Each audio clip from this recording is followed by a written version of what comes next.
গৃহমন্ত্ৰী অমিত শাহ এবাৰ এইমছত ভৰ্তি প্ৰাৰ্থিত্ব প্ৰত্যাশী মুখ চাই টিকেট নিদিয়ে বিজেপিয়ে হুজাই টিকেট প্ৰত্যাশীক হকিয়াই ৰাজ্যিক সভাপতিৰ ঘোষণা হাই কমাণ্ডৰ 3টা সাৰ্ভেৰ পিছতহে নিশ্চিত হ'ব টিকেট নিউজ হেডলাইন্স আগবঢ়ালে মাইথান TNT নিৰ্মাণৰ মানদণ্ড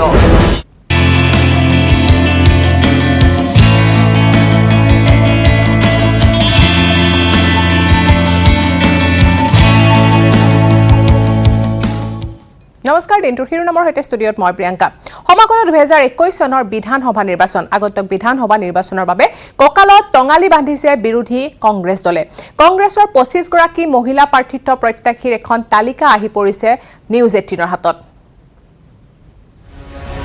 উচৰ চাপিছে 2021 চনৰ অসম বিধানসভা নিৰ্বাচন 2021 চনৰ পঞ্চদশ বিধানসভা নিৰ্বাচনৰ বাবে সাজু হৈছে শাসক বিৰোধী দল কংগ্ৰেছে মহাজোঁটক লৈ আলোচনা কৰি থকাৰ মাজতে সাজু কৰি তুলিছে কংগ্ৰেছৰ সম্ভাৱ্য মহিলা প্ৰাৰ্থী প্ৰত্যাশীৰ তালিকা নিউজ 18ৰ হাতত আহি পৰিছে বিৰোধী দল কংগ্ৰেছৰ প্ৰাৰ্থিত্ব প্ৰত্যাশী 25 গৰাকী মহিলাৰ এখন তালিকা য'ত নাম আছে অজন্তা নেওগৰ পৰা জুৰি শৰ্মা বৰদলৈ ডক্টৰ অংকিতা দত্তলৈ একেৰাহে 4বাৰকৈ বিধানসভালৈ নিৰ্বাচিত প্ৰাক্তন মন্ত্ৰী অজন্তা নেওগে খেলিব গোলাঘাট সমষ্টিতে নাহৰকটীয়াত পুনৰ যুঁজত নামিব আনগৰাকী পূৰ্বৰ 4বাৰৰ বিধায়িকা তথা প্ৰাক্তন মন্ত্ৰী প্ৰণতি ফুকনে বকত বিধায়িকা নন্দিতা দাস খুমটাইত বিস্মিতা গগৈ সৰু পথাৰত ৰজলিনা তিৰ্কি মৰিগাঁও সমষ্টিত জুনজুনালী বৰুৱা বৰখলাৰ পৰা পুনৰবাৰ নিৰ্বাচন খেলিব বিচাৰিছে দুবাৰৰ বিধায়িকা ৰুমি নাথে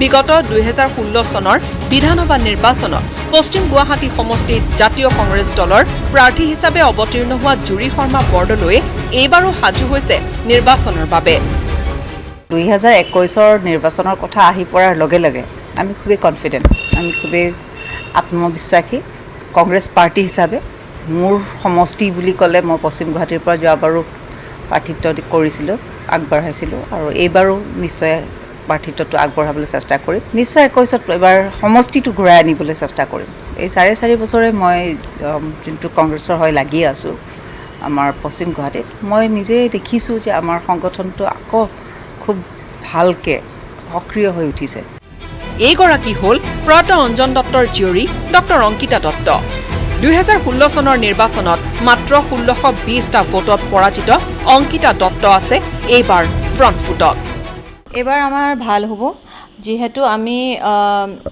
আমগুৰি সমষ্টিত যথেষ্ট কাম কৰিছোঁ ঘূৰিছোঁ সাংগঠনিকভাৱে আৰু লগতে আমগুৰিবাসীৰ ৰাইজ অতিষ্ঠ হৈ গৈছে পৰিৱৰ্তনৰ নামত তেওঁলোক চৰকাৰ গঠন কৰিলে কিন্তু এতিয়া ৰাইজক পৰিৱৰ্তনৰ পৰা পৰিত্ৰাণ লাগে মই ভাবোঁ কি অকল পাল থাকিলে নহ'ব বহুতে কয় কি লাক লাগে ৰাজনীতিত কিন্তু তাৰ লগতে মই যথেষ্ট কষ্ট কৰিছোঁ আৰু মোৰ আত্মবিশ্বাস আছে মই যিখিনি সঁহাৰি পাইছোঁ ৰাইজৰ পৰা সেইকাৰণে মোৰ কৰ্মই এবাৰ মানে মোক আগবঢ়াই দিব বুলি মই ভাবোঁ সম্ভাৱ্য প্ৰাৰ্থী তালিকাত নাম আছে ববিতা শৰ্মাৰ পলাশবাৰী সমষ্টিৰ সম্ভাৱ্য মহিলা প্ৰাৰ্থী মুন্মি দত্ত পল্লৱী গগৈ আৰু শিৱামণি বৰাৰো নাম আছে কংগ্ৰেছৰ মহিলা প্ৰাৰ্থী তালিকাত এনেদৰে কংগ্ৰেছ সাজু হৈছে আগন্তুক বিধানসভা নিৰ্বাচনৰ বাবে কেমেৰা পাৰ্চন মনোজ দুৱাৰৰ সৈতে বিপুল বৰ্মনৰ report news 18 Assam north east মুখ চাই টিকেট দিয়া নহ'ব শিলাদিত্যদেৱৰ সমষ্টিত ৰাজ্যিক বিজেপি সভাপতি ৰঞ্জিত দাসৰ ঘোষণা জানুৱাৰীলৈকে প্ৰাৰ্থিত্বৰ কোনো ধৰণৰ আলোচনা নহয় বুলিও স্পষ্ট কৰি দিয়ে ৰঞ্জিত দাসে মুখ চাই টিকট দিয়া নহ'ব শিলাদিত্যদেৱৰ সমষ্টিত ঘোষণা টিকটৰ বাবে আশা পালি থকাসকল সাৱধান জানুৱাৰীলৈকে নহয় প্ৰাৰ্থিত্বৰ কোনো আলোচনা টিকট বাছনিৰ ক্ষেত্ৰত ৰাষ্ট্ৰীয় সমিতিয়ে কৰিব সাৰ্ভেত নাম অহা সকলেহে লাভ কৰিব টিকট আছু AJYCPৰ নতুন দলে বিজেপিক নকৰে ক্ষতি নিৰ্বাচনত বিজেপিয়ে লাভ কৰিব 84 লাখ ভোট কংগ্ৰেছ AIUDFৰ মিত্ৰতাই বিজেপিকহে কৰিব সহায় মন্ত্ৰী বিধায়কে নিজ ইচ্ছামতে কৰিব নোৱাৰিব সমষ্টি সলনি জানুৱাৰী মাহলৈ আমি কোনো প্ৰাৰ্থীৰ বিষয়ে আমি আলোচনা নকৰোঁ এটা ৰাজ্যিক সমিতিৰ সাৰ্ভে থাকিব আৰু সাৰ্ভে তালিকাত যাৰ নাম আহিব তেখেতকে প্ৰাৰ্থীটো প্ৰদান কৰা হ'ব আমাৰ কোনো বিধায়কে নিজা ইচ্ছামতে কাম কৰিব নোৱাৰে কোনো এগৰাকী সাংসদে হওক বা এগৰাকী মুখ্যমন্ত্ৰীয়ে হওক বা এগৰাকী মন্ত্ৰীয়ে হওক বা বিধায়কে হওক নিজস্ব বুলি নাথাকে। যেতিয়ালৈ ভাৰতীয় জনতা পাৰ্টিত থাকিব সেই দলে যি ক'ব সেইটোহে তেওঁ কৰিব বাধ্য। জিলা কাৰ্যনিৰ্বাহক সভাত অংশগ্ৰহণ কৰি ৰঞ্জিত দাসে আৰু লগতে কয়, নাওবৈচা, গোলাঘাট, মৰিয়নি, যোৰহাট, তিতাবৰ, সৰুপথাৰ, শিৱসাগৰ আৰু ডুমডুমা সমষ্টি এইবাৰ দখল কৰিব বিজেপিয়ে। ৰিপুণ বৰাই বিজেপি মিত্ৰজোঁটৰ 15খন আসন লাভ কৰিব বুলি কৰা মন্তব্যক কটাক্ষ কৰি ৰঞ্জিত দাসে কয়, মিত্ৰজোঁটৰ 15খন আসন নিলেও 72 আসনেৰে ৰিপুণ বৰাই বিজেপিক চৰকাৰ গঠন কৰিয়েই দিলে। মাননীয় কংগ্ৰেছৰ সভাপতি ৰিপুণ বৰা ডাঙৰীয়াই নিজে কৈছে যে তেওঁলোকে আমাৰ পৰা হেনো 15খন চিট নিব মিত্ৰজোঁটৰ পৰা। এতিয়া মিত্ৰজোঁটৰ আমাৰ কিমান আছে? আমাৰ 60খন আছে ভাৰতীয় জনতা পাৰ্টিত, 14খন আছে অসম গণ পৰিষদত, 74, 12খন আছে BPF-ৰ। তেতিয়া আমি দেখিলোঁ 86, এটা আছে নিৰ্দলীয় জোনাই সমষ্টিত, 87 আমাৰ হাতত চিট আছে মিত্ৰজোঁট। তাৰে পৰা 15খন তেওঁলোকে নিব বুলি কৈছে। গতিকে 15খন যদি তাৰ পৰা নিয়ে তেতিয়াহ'লে আমাৰ 72খন থাকিলে আৰু 72ৰ লগত যিহেতু আমাৰ 907খন যিহেতু নতুনকৈ এড হ'ব, তেতিয়াহ'লে আমাৰ চিট হ'বগৈ 79। ৰিপুণ বৰা ডাঙৰীয়াই নিজেই আমাৰ চৰকাৰখন গঠন কৰি দিছে। তেখেতে যিহেতু কৈছে যে 15খন চিট তেওঁলোকে আমাৰ মিত্ৰ দলৰ পৰা নিব। হোজাইৰ পৰা Pranabjyoti Sharma, news 18 Assam north east. নিৰ্বাচনৰ পূৰ্বে বিজেপিক চৰ্ত অদীপ কুমাৰ ফুকনৰ। নগাঁও আৰু কাছাৰ কাগজ কল কাৰ্যক্ষম কৰি দেখাওক বিজেপি চৰকাৰে। বিনিময়ত বিজেপিক এৰি দিব জাগিৰোড সমষ্টি। বিজেপিৰে বিনিময়, কাগজ কল কাৰ্যক্ষম কৰক, জাগিৰোড পাব বিজেপিয়ে। বিজেপিক চৰ্ত অদীপ ফুকনৰ। সমষ্টিটো বিজেপিক দিম, কিন্তু তাৰ বিনিময়ত কিন্তু জাগিৰোড কাগজ কলটো তোমালোকে চলাব লাগিব। আৰু জাগিৰোড কাগজ কলটো যদি তোমালোকে চলাব নোৱাৰা তেতিয়াহ'লে কিন্তু জাগিৰোড সমষ্টিটো কিন্তু তোমালোকৰ হাতৰ পৰা আমি কাঢ়ি আনিবলৈ কিন্তু বাধ্য হ'ম। বিজেপিক গিভ এণ্ড টেক পলিচিৰ চৰকাৰ আখ্যা দি অসম সংগ্ৰামী মঞ্চৰ কাৰ্যকৰী সভাপতি অদীপ কুমাৰ ফুকনৰ প্ৰত্যাহ্বান। তেওঁলোকে সদায় এটা বিনিময় দৃষ্টিভংগী ৰাখে। নিৰ্বাচনৰ আগে আগে তেওঁলোকে হিতাধিকাৰী সৃষ্টি কৰে আৰু নিৰ্বাচনত তাৰপৰা ভোট কিনাৰ পৰিৱেশ কৰে। গিভ এণ্ড টেক পলিচি দিয়ে তেওঁলোকে। গতিকে আমি চৰকাৰকো কৈছোঁ যে তোমালোকে জাগিৰোড কাগজ কল তাৎক্ষণিকভাৱে 30টা দিনৰ ভিতৰত তোমালোকে কাৰ্যক্ষম কৰা, তেতিয়া ঠিক আছে, জাগিৰোড সমষ্টি আমি তোমালোকৰ লগত বিনিময় কৰিম। সমষ্টিটো বিজেপিক দিম, কিন্তু তাৰ বিনিময়ত কিন্তু জাগিৰোড কাগজ কলটো তোমালোকে চলাব লাগিব। নিৰ্বাচনৰ পূৰ্বে ইখনৰ পিছত সিখন আঁচনি ঘোষণা কৰিছে বিজেপি চৰকাৰে। শনিবাৰে বিত্তমন্ত্ৰী হিমন্ত বিশ্ব শৰ্মাই ৰাজ্যত ঘোষণা কৰে 10,000 কোটি টকাৰ প্ৰকল্প। এনে পৰিপ্ৰেক্ষিতত বিজেপিক মুকলি প্ৰত্যাহ্বান অদীপ কুমাৰ ফুকনৰ। চৰকাৰে ঘোষণা কৰা 10,000 কোটি টকাৰ 1,000 কোটি টকাৰে কাৰ্যক্ষম কৰি দেখুৱাওক নগাঁও আৰু কাছাৰ কাগজ কলে। আৰু এইকাৰণে চৰকাৰে আমি দাবী কৰিছোঁ, এই দুয়োটা কাগজ কল অসমৰ আন্তঃগাঁথনিৰ অন্যতম বিষয়। গতিকে অসমৰ আন্তঃগাঁথনি উন্নয়নৰ বাবে যদি চৰকাৰে 10,000 কোটি টকা তেওঁলোকে পৰিকল্পনা লৈছে, তাৰে 1,000 কোটি টকা এই দুয়োটা কাগজ কল উৎপাদনক্ষম কৰি বিষয়া কৰ্মচাৰীসকলৰ প্ৰাপ্য বেতন দিয়াৰ ব্যৱস্থা কৰি এই 1,000 কোটি টকা তেওঁলোকে ইয়াত খৰচ কৰক, ইয়াৰ বাবে তেওঁলোকে বিনিয়োগ কৰক, তাৰ কাৰণে আমি আহ্বান কৰিছোঁ। উল্লেখযোগ্য যে 14 ছেপ্টেম্বৰত নিৰ্ণয় হ'ব নগাঁও আৰু কাছাৰ কাগজ কলৰ ভৱিষ্যত। ইয়াৰ এদিন পূৰ্বে নগাঁও কাগজ কল পুনৰুজ্জীৱিত কৰা আৰু কৰ্মচাৰীৰ দৰমহা আদায়ৰ দাবীত দেওবাৰে কাগজ কলৰ কৰ্মচাৰীয়ে কাগজ কলৰ মুখ্য প্ৰৱেশদ্বাৰত ৰূপায়ণ কৰে এক অৱস্থান ধৰ্মঘট কাৰ্যসূচী। এই প্ৰতিবাদী কাৰ্যসূচীত উপস্থিত থাকি বিজেপিক কঠোৰ ভাষাৰে সমালোচনা কৰে জ্যেষ্ঠ সাংবাদিকগৰাকীয়ে। জাগিৰোডৰ পৰা অজয় পালৰ report, news 18 Assam north east. হাইকমাণ্ডে আসন্ন বিধানসভাৰ নিৰ্বাচনত গৌৰৱ গগৈক মুখ্যমন্ত্ৰী প্ৰাৰ্থী হিচাপে প্ৰক্ষেপ কৰিব নেকি?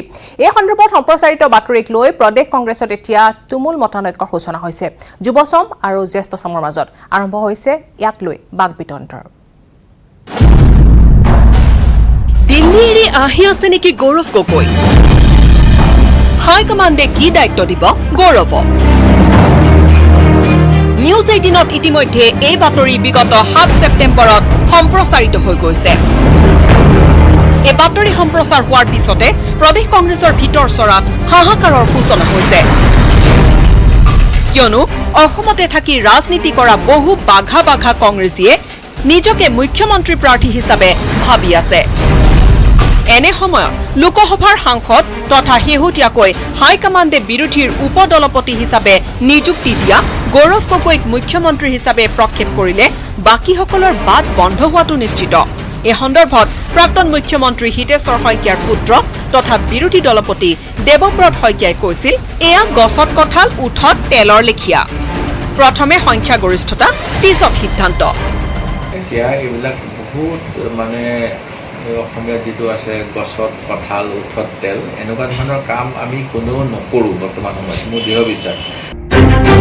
দেৱব্ৰত শইকীয়াৰ লগতে সাংসদ প্ৰদ্যুৎ বৰদলৈয়েতো গৌৰৱৰ নাম শুনিয়েই জকজকাই উঠা দেখা গ'ল। খঙৰ ভমকত সাংসদ বৰদলৈয়ে কি কৈছিল শুনক। সেইবিলাক কথা আপুনি অবান্তৰ কথাবিলাক কেলৈ সুধিছে? এইবিলাক কথা অবান্তৰ কথা তেওঁলোকে বাতৰি কাকতত হৈছে। এইবিলাক কথা আমি এতিয়া কাৰ্যসূচীত এইবিলাক কথা ডিছকাশ্যন কৰিবলৈ অহা নাই। Thank U. দেৱব্ৰত প্ৰদ্যুতৰ এই প্ৰতিক্ৰিয়াৰ বিপৰীতে বিধায়ক তথা তৰুণ প্ৰজন্মৰ নেতা জাকিৰ হুছেইন চিকদাৰে গৌৰৱ গগৈৰ সন্দৰ্ভত কি কয় এইবাৰ শুনক। গৌৰৱ গগৈ উঠি অহা বা নৱপ্ৰজন্মৰ আশাৰ ভৰসা। অসমখনক পৰৱৰ্তী সময়ত আগবঢ়াই লৈ যাবলৈ হ'লে বিভিন্ন দিগত গৌৰৱ গগৈয়ে নিশ্চিতভাৱে নেতৃত্ব ল'ব লাগিব। গৌৰৱ তৰুণ প্ৰজন্মৰ আশাৰ স্থল আৰু অসমক আগবঢ়াই নিবলৈ হ'লে গৌৰৱে নেতৃত্ব ল'বই লাগিব। এই যুক্তি বিধায়ক জাকিৰৰ। এই যুক্তি দি জাকিৰে পুনৰ ক'লে, ধন্যবাদ জ্ঞাপন কৰিছে যে অসমৰ মাটিত জন্মগ্ৰহণ কৰা এজন সন্তান গৌৰৱ গগৈক লোকসভাৰ আমাৰ সংসদীয় দলৰ উপদলপতি হিচাপে নিৰ্বাচিত কৰিছে। আমাৰ কাৰণে গৌৰৱৰ বিষয়। আৰু আমি ভগৱানক আল্লাক প্ৰাৰ্থনা জনাইছোঁ, গৌৰৱ গগৈয়ে এনেকৈভাৱে কাম কৰক, কেৱল অসমৰ নহয় গোটেই ভাৰতবৰ্ষৰ নেতা হ'ব লাগে আৰু গোটেই বিশ্বই গৌৰৱ গগৈক জানিব লাগে। আৰু নিশ্চিতভাৱে গৌৰৱ গগৈৰ মাজত সেই টেলেণ্টখিনি আছে। ইতিমধ্যে লোকসভাৰ মজিয়াত অসম আৰু ভাৰতবৰ্ষৰ বিভিন্ন ইছ্যুলৈ সৰব হৈ থকা গৌৰৱ গগৈয়ে ইতিমধ্যে সমগ্ৰ ভাৰতবাসীৰ দৃষ্টি কাঢ়িছে, গোটেই চকুত পৰিছে। গোটেইখিনিয়ে মানুহে যে গৌৰৱ গগৈৰ নাম জনা হৈছে। এইদৰে এতিয়া গৌৰৱ গগৈক লৈ প্ৰদেশ কংগ্ৰেছত ধুমুহা বলিছে। একাংশই পোনপটীয়াকৈ বিৰোধিতা কৰিছে আৰু আন চামে মুকলিকৈ গৌৰৱ বন্দনাত নামিছে। অৱশ্যে সেই সিদ্ধান্তটো ল'ব দলৰ হাইকমাণ্ডেহে। বিজু কুমাৰ ডেকাৰ report, news 18 Assam north east. দিনটোৰ শিৰোনামত আছে আৰু খবৰ, কিন্তু তাৰ আগতে লৈছো এটা সৰু বিৰতি। চুৰিয়া চিমেণ্ট ব্যৱহাৰ কৰিলে ঘৰ 50% অধিক মজবুত হয়। আপোনাৰ ঘৰ অটুট হ'লে হ'ব অটুট অসম। চুৰিয়া চিমেণ্ট, অটুট ঘৰ, অটুট অসম। আগবঢ়াইছে আনমোল মাৰি প্লাছ, সলনি কৰক জীৱনৰ সোৱাদ।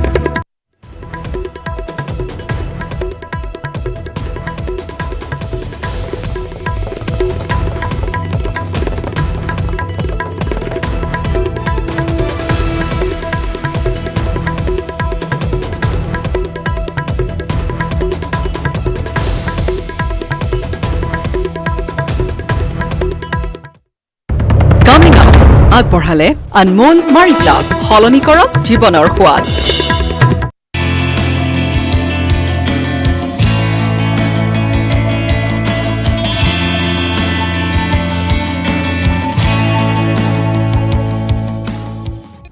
আপোনালোকে চাই আছে দিনটোৰ শিৰোনাম। কংগ্ৰেছ AIDFৰ মহাজোঁটত লাগিব নেকি মহাজোঁট? কোনে প্ৰাৰ্থিত্ব দিব দলগাঁও সমষ্টিত? ৰিপুণ বৰাৰ ঘোষণা নস্যাৎ কৰি একেটা স্থানতে সভাপতি AIDFৰ দাবী, দলগাঁও সমষ্টি আমাক লাগিবই। মহাজোঁটত লাগিব নেকি মহাজোঁট? কেনা লগাইছে দলগাঁও সমষ্টিয়ে। কংগ্ৰেছৰ দুৰ্গত AIDFৰ বৃহৎ সভা। দলগাঁও সমষ্টিক লৈ টনাজোৰা লাগিছে কংগ্ৰেছ AIDFৰ। কেইদিনমান পূৰ্বে দলগাঁও সমষ্টিত সভাপতি প্ৰদেশ কংগ্ৰেছৰ সভাপতি ৰিপুণ বৰাই ঘোষণা কৰিছিল, কংগ্ৰেছে এৰি নিদিয়ে দলগাঁও সমষ্টি।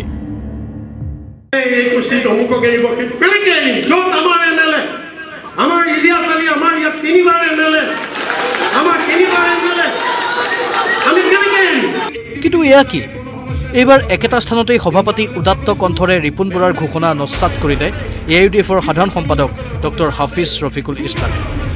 AIDFৰ বাবে দলগাঁও সমষ্টি A+ সমষ্টি, গতিকে কংগ্ৰেছক এৰি নিদিয়ে দলগাঁও সমষ্টি। দলগাঁও সমষ্টি আমাৰ A+ ছিট যোৱাবাৰ আমি ৭৫,000 ভোট পাইছোঁ বহুকেইটা দল মিলি যেতিয়া আমি ইলেকশ্যন খেলিম গতিকে এতিয়ালৈকে আমাৰ কোনো ছিটিং হোৱা নাই কোন ছিটত আমি কোন ইলেকশ্যন খেলিম দল গুৱাহাটী মেডিকেল কলেজৰ এই ছুপাৰ স্পেচিয়েলিটি ব্লকত আহিছিলোঁ যেতিয়া প্ৰথম কেইদিন মই আহিছিলোঁ ICUত ৰোগী কম আছিলে জেনেৰেল ৱাৰ্ডত ৰোগী বেছি আছিলে আজি গোটেই পৰিৱেশটো ওলোটা হৈ আছে মেক্সিমাম পেচেণ্ট ICUত আছে কোনোবাই ইনটিউবেশ্যনত আছে কোনোবাই অক্সিজেন লৈ আছে গোটেইখিনি ক'ব গ'লে প্ৰায় এই মুহূৰ্তত 50জন ৰোগী ইয়াতে মুমূৰ্ষ অৱস্থাত আছে আজিও গুৱাহাটী চিকিৎসা মহাবিদ্যালয়ত 8গৰাকী লোকৰ মৃত্যু হৈছে অধ্যক্ষই কোৱা মতে 4জন পেচেণ্ট এনেকুৱা যি শেষ মুহূৰ্তত ঘৰৰ পৰা আহিছে অৰ্থাৎ হোম আইচলেশ্যন লৈছিল বা ঘৰতে জ্বৰ হৈ আছিল কথাটো লুকাই থৈছিলে যেতিয়া অক্সিজেন কম হ'ল ইয়াত আহিলে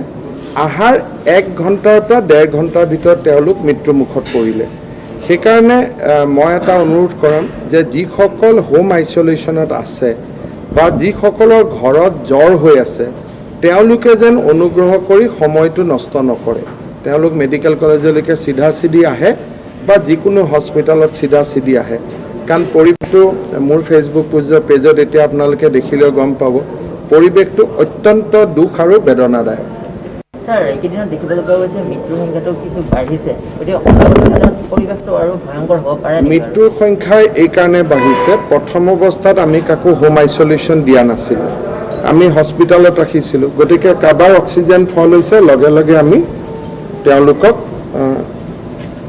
যি ট্ৰিটমেণ্ট হয় আৰম্ভ কৰি দিছিলোঁ তাৰপিছত মানুহে জেদ কৰিলে যে হোম আইচলেশ্যন লাগে প্ৰথম কেইদিনমান হোম আইচলেশ্যন লওঁতে অক্সিজেন আদি মানুহে চাই আছিল লাহে লাহে ঘৰত থকা পেচেণ্টসকলে অক্সিজেনো নোচোৱা হ'ল ঘৰৰ মানুহৰ লগত ৰুমৰ ভিতৰতে ঘূৰি ফুৰে গতিকে তাৰ ফলত তেওঁলোক যেতিয়া মেডিকেল এসময়ত আহি পায় 90জনৰ ভাল হৈ যায় কিন্তু 10জন যেতিয়া মেডিকেলত আহি পায় তেতিয়া আৰু বচাব পৰা অৱস্থাত নাথাকে মই এগৰাকী ৰোগীক পালোঁ কোনোবা 40 অক্সিজেন চেচুৰেশ্যনত আহিছে কোনোবা 48ত আহিছে গোটেইবিলাকে হোম আইচলেশ্যন লৈছিলে গতিকে হোম আইচলেশ্যন লৈ নিয়মখিনি মানি নচলাৰ কাৰণে লেট ৰিপৰ্টিং হৈছে আৰু লেট ৰিপৰ্টিং হোৱাৰ কাৰণে প্ৰথম আমাৰ দিনত 4জনকৈ মৃত্যু হৈছিল 8জন হ'ল এতিয়া যোৱা 3 দিনত প্ৰায় 20ৰ পৰা 23জন ৰোগী প্ৰতিদিনত মৃত্যু হৈছে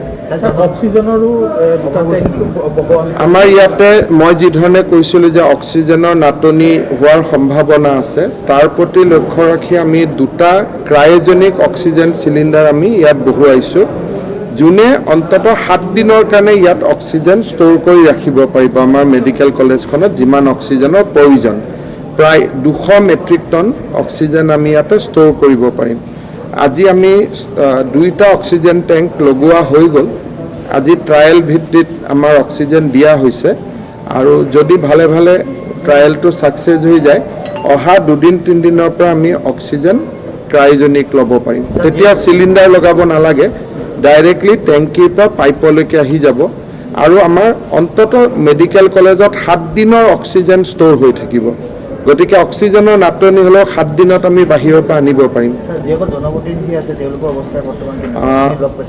হাজিয়া ডাঙৰীয়াৰ অৱস্থাটো যোৱাকালিলৈকে ভাল আছিল যোৱাকালি তেওঁৰ আকৌ অৱনতি হৈছিলে কিন্তু আজি তেওঁ আকৌ অলপ ভাল হৈছে গতিকে হাজিয়া ডাঙৰীয়া কিন্তু ICUত আছে আৰু ভেণ্টিলেশ্যনত উইদাউট ইনটিউবেশ্যন ভেণ্টিলেশ্যনত আছে তপন গগৈ আজি সুস্থ হৈছে তেওঁক আমি আছুতীয়া কোঠা এটাত ৰাখিছোঁ ৰেটত নিগেটিভো হৈছে কিন্তু তেওঁৰ অক্সিজেন লোৱাত কষ্ট আছে আৰু 4-5 দিন ইয়াত থাকিব লাগিব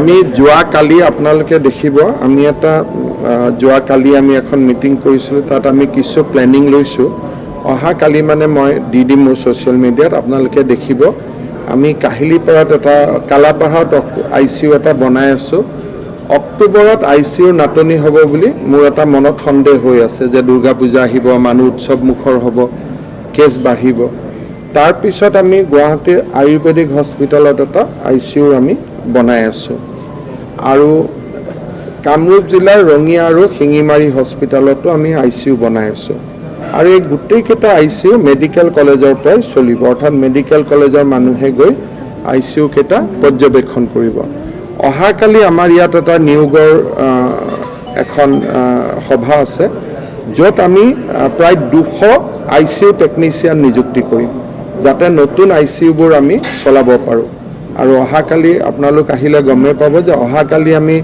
স্বাস্থ্য বিভাগত আৰু 1000 নাৰ্ছ আৰু 200 ICU টেকনিচিয়ান আমি নিযুক্তি কৰিম যাতে অক্টোবৰ মাহত যিখিনি ICU আমি মুকলি কৰিম তেওঁলোকে যাতে তাত ডিউটি ল'ব পাৰে এইকেইদিন গুৱাহাটী মেডিকেল কলেজত তেওঁলোক প্ৰশিক্ষণত থাকিব অক্টোবৰৰ 1 তাৰিখৰ পৰা বিভিন্ন স্থানলৈ যাব শিলচৰত ICU বঢ়োৱাৰ কাম চলি আছে যোৰহাটত ICU বঢ়োৱাৰ কাম চলি আছে তিনচুকীয়া ডিব্ৰুগড়ত ICU বৃদ্ধিকৰণৰ কাম চলি আছে গতিকে সমগ্ৰ অসমতে ICU চলি আছে আৰু GMCHৰ ভিতৰতো আৰু 40খন ICU আমি নতুনকৈ আৰম্ভ কৰিম ইয়াতে নহয় ইয়াতো আছে আৰু ইমাৰ্জেঞ্চি যিটো ৱাৰ্ড আছিল তাৰ ওপৰ ফ্ল'ৰ যুদ্ধক্ষেত্ৰখনত স্বাস্থ্যকৰ্মী বা চিকিৎসকসকলৰ বৃহৎ অৱদান আছে এতিয়ালৈকে যদি পৰিসংখ্যা ক'ব লগা হয় কিমান সংখ্যক চিকিৎসক বা চিকিৎসক প্ৰায় 1600 মই একদম গন্তি কৰি কোৱা নাই কিন্তু প্ৰায় 1600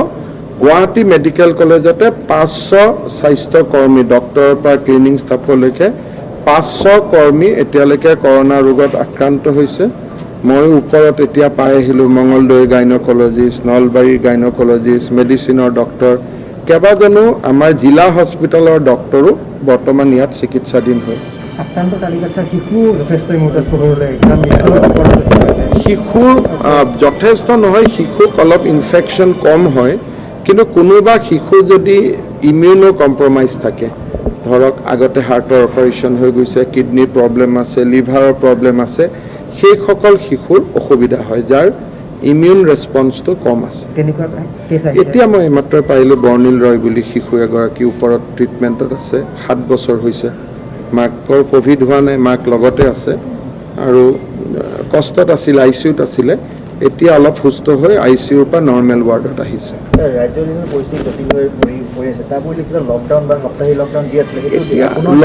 লকডাউন মানুহে নামানে লকডাউন দি পেলাই মানুহে বহুত মন বেয়া কৰে গতিকে লকডাউন সমাধান নহয় কিহৰ কাৰণে লকডাউন ঘোষণা কৰিলোঁ লকডাউনটো যদি নামানে যেতিয়ালৈকে মানুহে মানি আছিলে লকডাউন দি ভাল আছিলে আজি যদি মই লকডাউন দিওঁ লকডাউন নামানে তাৰপিছত লকডাউন দি কি কৰিব গতিকে মানুহৰ সচেতনতাটোৱেই মেক্সিমাম সেইকাৰণে মইতো কেতিয়াবা আপোনালোককো কৈ আছোঁ আমাৰ কাৰোবাক কৈ পেলাই ভিতৰৰ ফুটেজ অলপ আপোনালোকে কোনোবা ডক্টৰে আপোনালোকৰ কাৰণে ৰেকৰ্ডিং কৰি দিব আপোনালোকে মানুহক দেখুৱাব যিটো ভয়াৱহ পৰিৱেশ হৈ আছে যথেষ্ট উদ্বেগজনক আজি মই সেইকাৰণে নিজে চাব আহিলোঁ যে মোক মানে যেতিয়া মানুহৰ মৃত্যুৰ সংখ্যাটো বাঢ়িছে মইতো স্বাভাৱিকভাৱে অলপ উদ্বেগ হৈ আছিলোঁ মোক প্ৰিন্সিপাল আৰু ছুপাৰিণ্টেণ্ডে ক'লে যে আপুনি নিজে আহি চাই যাওক যদি লেট কৰি আহে আমি কি কৰিব পাৰোঁ তেওঁলোকে মোক আজি চাবই মাতিছিলে মই তাকে চাব আহিলোঁ ইমান লেট কৰি ৰিপৰ্টিং কৰিছে হোম আইচলেশ্যনৰ পৰা তেতিয়া আৰু ডক্টৰটো আৰু বচাব পৰা অৱস্থাত নাথাকে মানে মানুহে প্ৰতিবাদ কৰে আকৌ মানে ইয়াতে বহুত সমস্যা আছে ইটো কৰিলে সিটো আপত্তি কৰে সিটো কৰিলে সিটো আপত্তি কৰে এইটো মানে যোৱা 6 মাহত কিমান যোগ বিয়োগ কৰি থাকিবলগীয়া হৈছে এইটো আৰু মইতো যিমান পাৰোঁ ৰখাই আছিলোঁ যেতিয়ালৈকে হোম আইচলেশ্যন ৰখাই আছিলোঁ অসমত মৃত্যুৱে নাছিলে তাৰপিছত সাংঘাতিক প্ৰেছাৰ আহিলে যে হোম আইচলেশ্যন দিব লাগে দিয়াৰ পিছৰ ফলাফলটো আপোনালোকে নিজে দেখিছে তেতিয়া কয় দিল্লীত অমুক হৈছে দিল্লীয়ে দিয়ে কিন্তু দিল্লীত 4000 মানুহ মৰিছে আমি মানুহ নমৰাকৈ ৰাখি থৈছিলোঁ মানুহে তুলনা কৰিব লাগে মানুহ নমৰা ৰাজ্য এখনৰ লগত মানুহে তুলনা কৰে মানুহ মৰা ৰাজ্য এখনৰ লগত এটা কি ক'ব এইটো এই যেতিয়ালৈকে ভেকচিন আহি নাপায় বা এটা হাৰ্ড ইমিউনিটি নহয় বোলে 50%ৰ ওপৰ মানুহৰ হৈ গ'ল তেতিয়ালৈকে এইটো বহুত বেছি প্ৰত্যাহ্বান হৈ থাকিব চবতছে মোৰ ভয় লাগিছে এইটোৱে যে যদি মানুহ ঘৰৰ পৰা দেৰিকৈ আহে তেতিয়াহ'লে আমাৰ অসমৰ যিটো এটা ভাল পৰিসংখ্যা আছিল যে আমি মানুহৰ বেমাৰ হৈছে কিন্তু মৃত্যু হোৱা নাই সেইটো আমি লষ্ট কৰি যাম সন্মুখত উৎসৱৰ বতৰ ছাৰ কি আহ্বান জনাব মইতো যোৱাকালিও কৈছোঁ যে অলপমান পূজা দেৱালী এইবিলাক এইবাৰ আমি যিমান পাৰোঁ অকল ধৰ্মীয় যিখিনি মিনিমাম নীতি নিয়ম সেইখিনি পালন কৰিব পাৰিলে ভাল তাতকৈ যদি বেছি কৰিব খোজে বিপদ হ'ব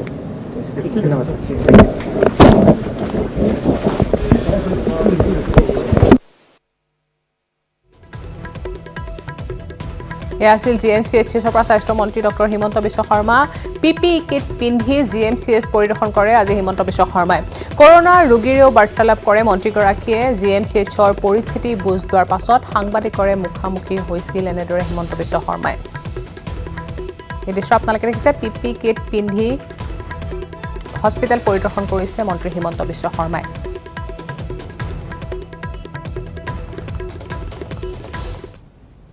দিনটোৰ শিৰোনামৰ পৰৱৰ্তী অংশলৈ যোৱাৰ আগতে পুনৰ লৈছে এটা সৰু বিৰতি